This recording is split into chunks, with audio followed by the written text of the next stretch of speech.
It was a nice, clear day as our hero Tails flies across the sky in his fancy-looking biplane. But this flight is suddenly cut short when Tails' source of power seems to go haywire. We know what happens after this though. Tails crashes, Sonic rescues him, and they reunite at the hotel. It turns out that what caused Tails to crash was his Chaos Emerald not being fully compatible with his plane.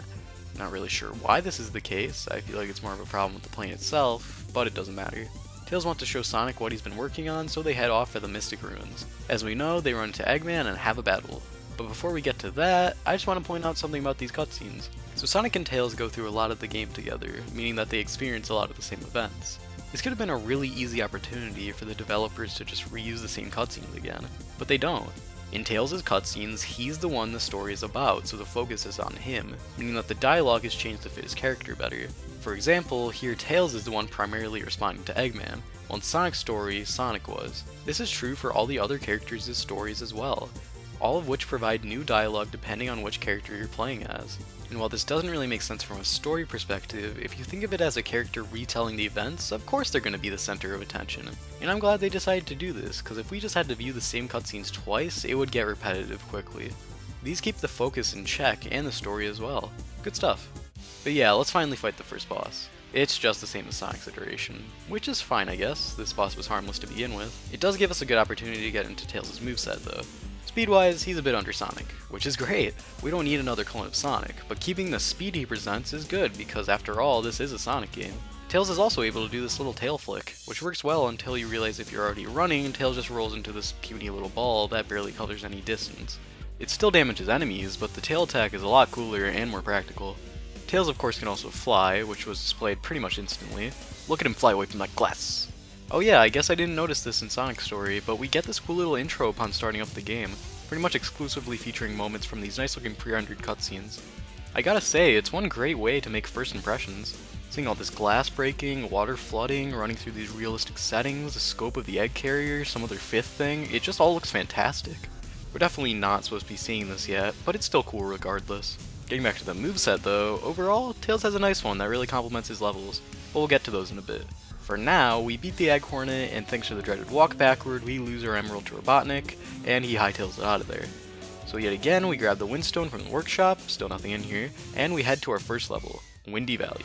So this stage presents us with Tails' main game mode, which is trying to beat Sonic to the goal because of Sonic's unredeemable action that we don't speak of. And what a great stage to present it! Because of Windy Valley's downward level design, we're able to get a lot of coverage with Tails' flight. This makes the level insanely fun just to go through. It's pretty satisfying to skip areas that were bothersome back in Sonic's story. There are also these little boosters that Tails is able to use to increase his speed and give him more flight, which feels satisfying to go for and actually nail. But because of this level's insanely open nature, it's over before we know it. It was still a fun level. After this, we head back to Station Square, hit the button, and enter Casinopolis. Though we don't see any of the casino though, which is a shame because I know Tails is a huge Knights fan, we actually start in the sewer. The level also ends in the sewer too, which is great because having to get another 400 rings would have been horribly tedious. As for the level itself, it's fine. I know that they didn't have much to work with, but again, this level is horribly short, which depending on what you like isn't a bad thing, but considering the fact that getting here took me longer than completing the actual level, I think is a bit of a problem. The level's hallways are also a bit too cramped, leading me to lose a lot of speed on these tiny slopes, kinda just bringing down the experience. This level also made it clear that Sonic's AI isn't really programmed right. Whenever he gets in front of you, he just stops and charges his spin dash for a really long time. I guess they didn't want to make the AI too good, but when you see Sonic just standing around, I start to get the feeling he's letting Tails win. So that actually does kind of make sense for his character though, huh? Well, either way, from a gameplay standpoint, it's kind of a bummer knowing that it's hard for me to actually lose. So of course, we win, and Eggman instantly knocks us out and steals our emerald. And yes, the direction is still good in this story as they show us a cutscene of the key falling, which means we know exactly where to go the next day.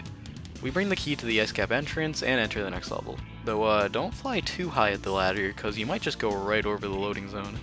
My immersion. Tails' part in this level is just a snowboarding section from Sonic's ice cap, which is a great choice cause it's still a lot of fun. Fortunately, Tails knows how to do tricks, making the pace of ice cap even faster. And look at this in-city. Just another fun level, even if it is basically just half of Sonic's again.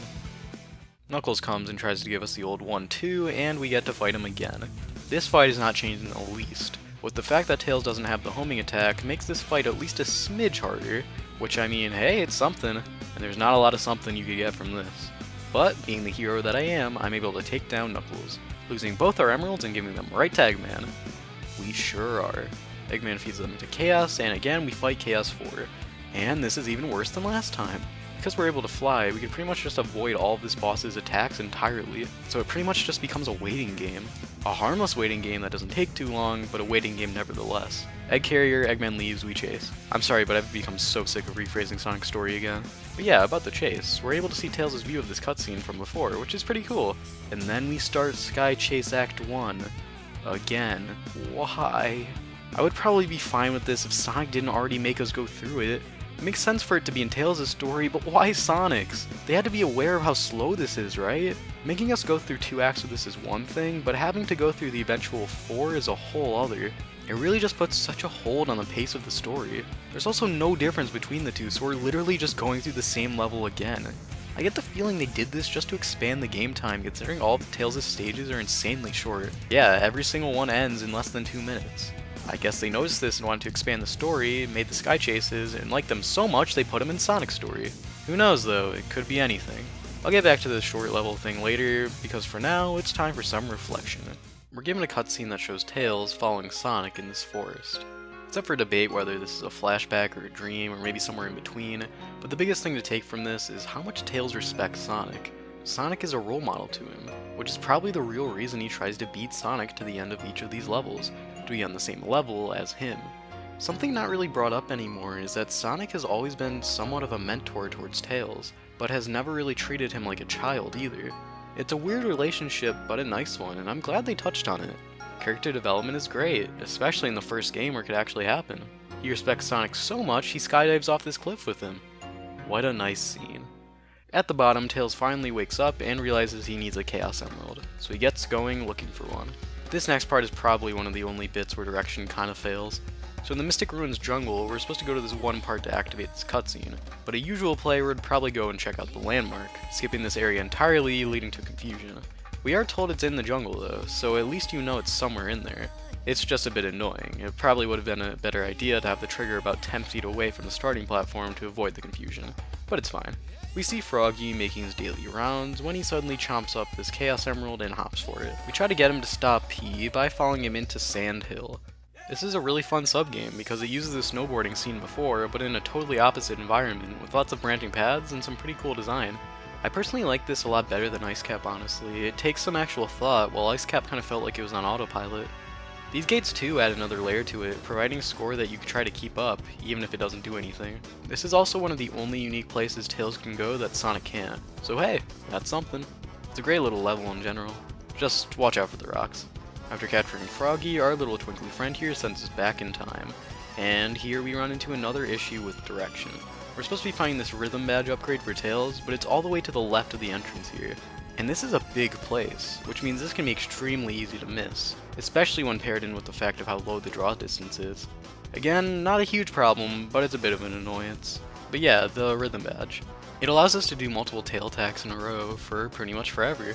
This is great, cause remember earlier when I mentioned how weak of an attack this is? It completely fixes this problem, making Tails feel a lot better to attack with.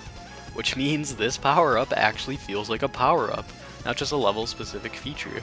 We talked to this Echidna, who has the same voice as our little glowy friend from back there.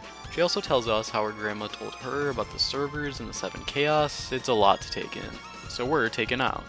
And after this weird occurrence, we get the idea to use the Emerald in the Tornado 2. Whee! So we go do that and fly off, and hey, that's where Sonic's been. He hops in, and we enact in some more Sky Chase. Whee! Air sports! Which is an actual thing.